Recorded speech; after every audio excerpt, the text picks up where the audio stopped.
Kita ke informasi pertama, pemirsa. Diduga mengantuk, seorang pengendara motor tewas usai bersenggolan dengan pengendara motor lain di Jalan Diponegoro, Surabaya, Jawa Timur.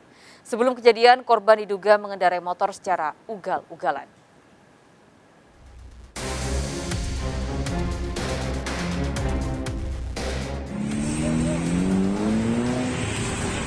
Warga dikejutkan dengan kecelakaan lalu lintas yang terjadi di Jalan Diponegoro, Kota Surabaya, Jawa Timur.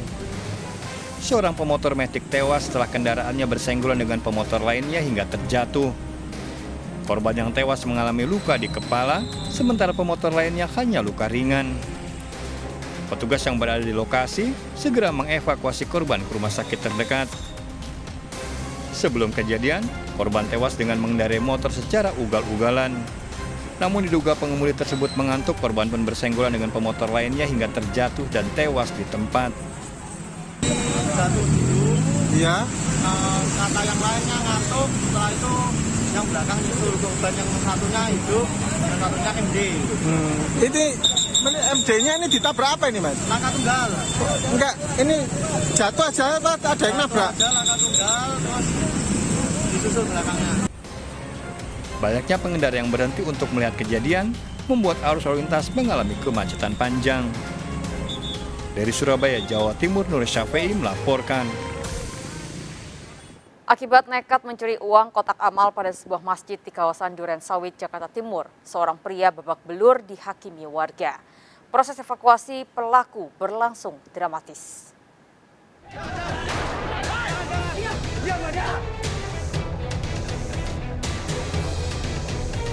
Seorang pemuda pelaku pencurian uang kotak amal menjadi bulan-bulan warga di Jalan Kampung Topar, Kebon Kelapa, Jakarta Timur. Peristiwa terjadi saat pemuda tersebut akan dibawa petugas kepolisian sektor Cakung ke mobil. Warga yang geram dengan ulah pelaku terus berusaha menghakiminya. Warga kesal karena pelaku telah nekat mencuri uang di dalam kotak amal Masjid Al-Barkah. Aksi pencurian dilakukan beberapa malam lalu saat kondisi sepi dan hanya ada seorang penjaga masjid yang sedang tertidur. Perbuatan pelaku baru diketahui saat salah seorang jemaah mendapati kondisi kotak amal yang rusak. Setelah memeriksa rekaman CCTV, pelaku ternyata warga sekitar dan langsung dijemput oleh pengurus masjid. Tanya ini baru dapat informasinya kemarin. Kemarin Pak, ini kejadian kemarin. Tadi saya tanya dia langsung, tadi baru ketahuan itu ada yang mau sedekah di kotak. Kemudian baru lapor pengurus bahwa ini udah rusak.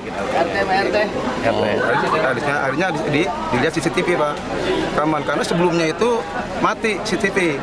Baru dibenarkan ada kira-kira sebulan yang lalu. Sering kejadian ikan pun hilang ikan. Sudah pencurian berkali-kali. Iya, dia kita ditanya memang dia pelakunya semuanya. Diduga pelaku merupakan pemain lama yang kerap beraksi mengincar uang di dalam kotak masjid. Dari Jakarta, Rani Sanjaya melaporkan. Pemirsa, komplotan perampok merampas uang hingga puluhan juta rupiah di Cianjur, Jawa Barat saat karyawan menutup toko. Para pelaku mengancam korban dengan menggunakan senjata tajam.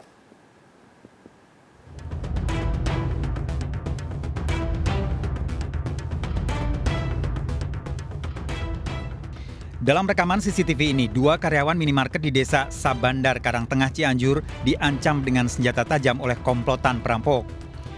Para korban dipaksa ke lantai atas, sementara pelaku lain mengambil uang dalam laci kasir. Sebelum beraksi, salah satu pelaku pura-pura membeli rokok, padahal minimarket sudah mau tutup. Saya mau tutup dari depan. Ini saya ditodong gitu dari luar. Berapa orang tuh? Yang nodong saya pertama satu orang, terus teman-temannya ngikutin 2 orang, jadi total yang kelihatan di CCTV 3 orang. Itu pakai golok atau apa? Pakai golok segini, gak tahu golok atau belati, cuman segini Pak, warnanya silver gitu Pak. Apa aja yang diambil? Yang diambil uang sama rokok. Uang berapa? Uang totalnya 27 juta ya. Selain membawa kabur uang, komplotan perampok ini membawa puluhan bungkus rokok.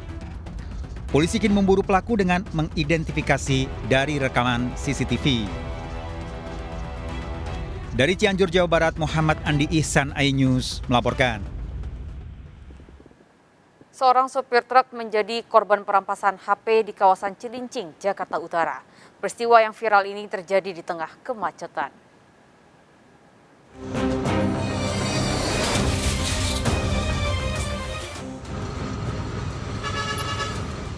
Seorang bajing loncat atau asmoro mengambil paksa sebuah HP milik seorang sopir truk di wilayah Cilincing, Jakarta Utara. Korban pun tak berdaya. Peristiwa di tengah kemacetan Jalan Sen Nawawi Al-Bantani, Semper Timur arah Cakung, Jakarta Timur ini viral di media sosial. Polisi menangkap kedua pelaku WS dan Dede, warga Kampung Beting tak jauh dari lokasi kejadian. Sebilah senjata tajam dan pakaian disita saat mereka beraksi. Kemudian anggota kita mendalami informasi tersebut dan melintas di TKP. Ternyata kedua pelaku tersebut masih ada di TKP. Kedua pelaku terancam 12 tahun penjara. Dari Jakarta, Vendra Kurniawan melaporkan. Mirsa, awasi anak Anda saat bermain. Seorang bocah tewas setelah jatuh terperosok saluran air saat bermain hujan bersama dengan teman-temannya di Tangerang, Banten. Keluarga korban histeris.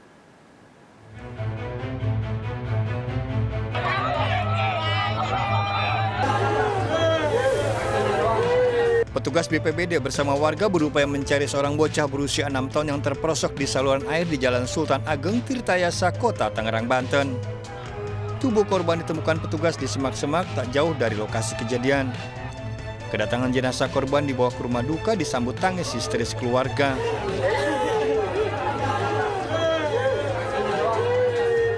Peristiwa berawal ketika korban bermain hujan bersama teman-temannya. Tanpa disadari, korban terperosok ke saluran air tanpa penutup dan terseret arus. 5 anak bermain hujan-hujanan, salah satunya adalah korban saudara Zaki, terbawa oleh arus pusaran gorong-gorong yang menghubungkan dari empang seberang Jalan Ageng Tirtayasa dengan seberang Jalan Ageng Tirtayasa, di mana jasad korban dimakamkan di TPU setempat. Kejadian ini mengingatkan orang tua agar mengawasi anaknya saat bermain. Dari Tangerang, Banten, Sukron melaporkan. 3 hari proses pencarian bocah 12 tahun tenggelam di pintu air karet Tanah Abang akhirnya ditemukan. Korban ditemukan di kolong jembatan Latu Menten, Tambora, Jakarta Barat, 5 km dari lokasi kejadian.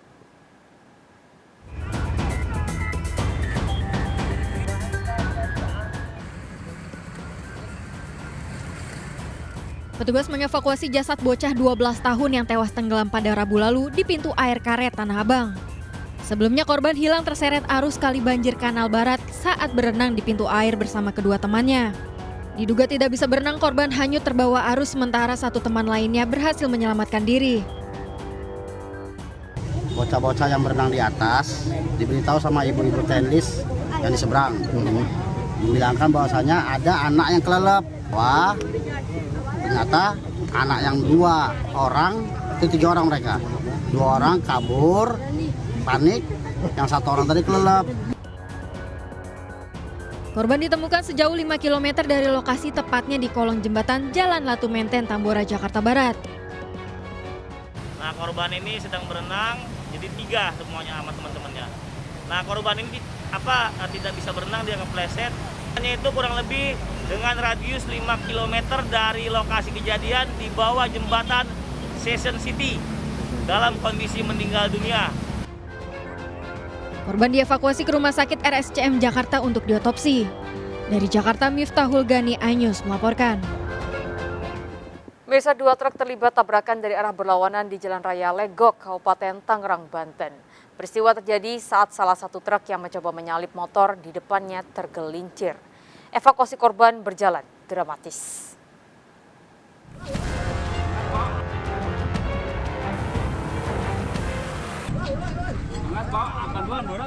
Warga mengevakuasi seorang sopir truk yang terjepit kemudi usai bertabrakan dari arah berlawanan dengan truk lainnya di Jalan Raya Legok, Kabupaten Tangerang, Banten.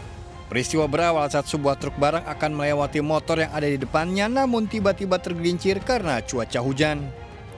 Sopir truk yang panik banting setir hingga menghantam truk fuso pembawa batu alam dari arah berlawanan. Kerasnya benturan membuat bagian depan kedua truk ini ringsek. Satu, yang korban mobil mana? Diesel. Kalau diesel doang, supir. Sama Kendex? Kendex enggak. Oh gitu. Emang itu mobil polisi dari arah mana? Arah Lewok apa arah mana? Apa panjang? Usai kejadian, korban sopir truk yang kritis dievakuasi ke rumah sakit terdekat. Kasus kecelakaan ini dalam penanganan Laka Lantas Polres Kabupaten Tangerang. Dari Kabupaten Tangerang, Banten, Aimarani melaporkan. Mirsa, 2 anggota polisi terdakwa kasus penembakan terhadap Laskar FPI di Tol Jakarta Cikampek, Karawang, Jawa Barat menyatakan bebas. Keputusan majelis hakim, kedua terdakwa menembak sebagai upaya pembelaan diri.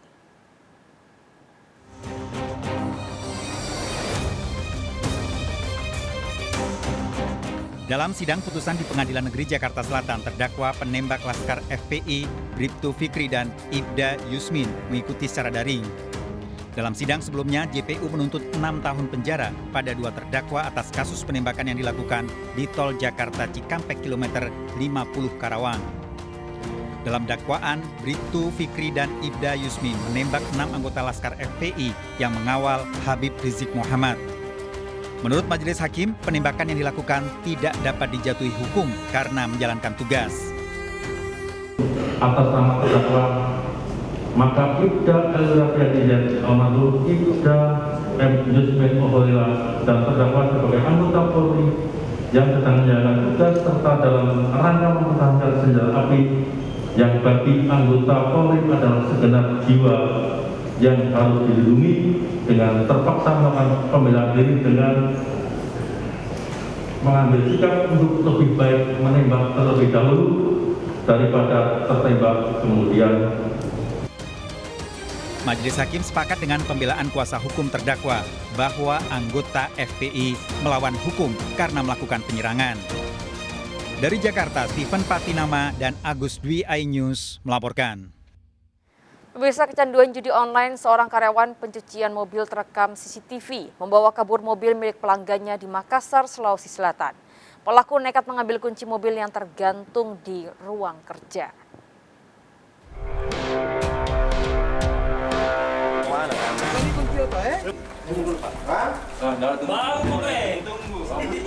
Polisi menangkap Aan 37 tahun, seorang karyawan pencucian mobil yang membawa kabur mobil mewah milik pelanggannya di kawasan Taman Landrea, Makassar. Pelaku ditangkap di sebuah hotel wilayah Ujung Pandang yang disewa oleh pelaku. Sebelumnya pelaku terekam CCTV mengambil kunci mobil yang tergantung di ruang kerjanya. Pelaku membawa kabur mobil mewah milik pelanggannya yang sedang dititipkan di showroom pencucian tempat pelaku bekerja. Pelaku menggadaikan mobil tersebut senilai 5 juta rupiah ke salah seorang rekannya di Kabupaten Goa. Kepada polisi, pelaku mengaku kecanduan judi online dan untuk membayar hutang. Pelaku tersebut merupakan karyawan dari tempat cuci mobil di daerah Taman Landrea. Jadi korban datang ke tempat cucian mobil, menitipkan kuncinya, namun saat berselang beberapa waktu, saat korban mengecek mobilnya, ternyata mobilnya sudah tidak ada dan karyawan yang dititipkan kuncinya sudah menghilang. Kasus ini dalam penyelidikan polisi. Dari Makassar, Leo Muhammad, iNews melaporkan. Pemirsa, setelah DJ Chantal Dewi, vokalis band indie Fauzan Lubis ditangkap polisi usai manggung di kawasan Blok M, Kebayoran Baru, Jakarta Selatan. Hasil tes urin, Fauzan positif narkoba karena sebelumnya ia mengkonsumsi kopi yang mengandung ganja.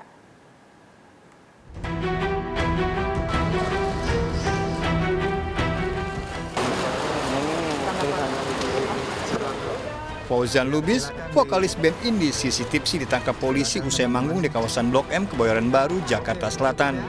Polisi menemukan barang bukti biji ganja yang disembunyikan di karpet mobilnya, serta obat-obatan terlarang di dompet Fauzan.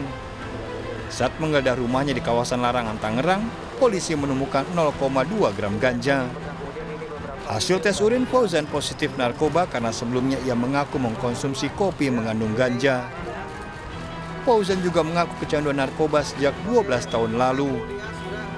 Kita ini mengaku terakhir kali mengkonsumsi kopi yang mengandung ganja pada hari Minggu tanggal 6 Maret 2022 di salah satu kafe di daerah Sumarekon, Bekasi, dan terakhir mengkonsumsi psikotropika pada hari Rabu tanggal 16 Maret di rumahnya. Tersangka mengaku juga mulai mengkonsumsi dan mengenal narkotika jenis ganja ini sejak tahun 2010. Polisi menyelidiki pemasok ganja terhadap musisi ini.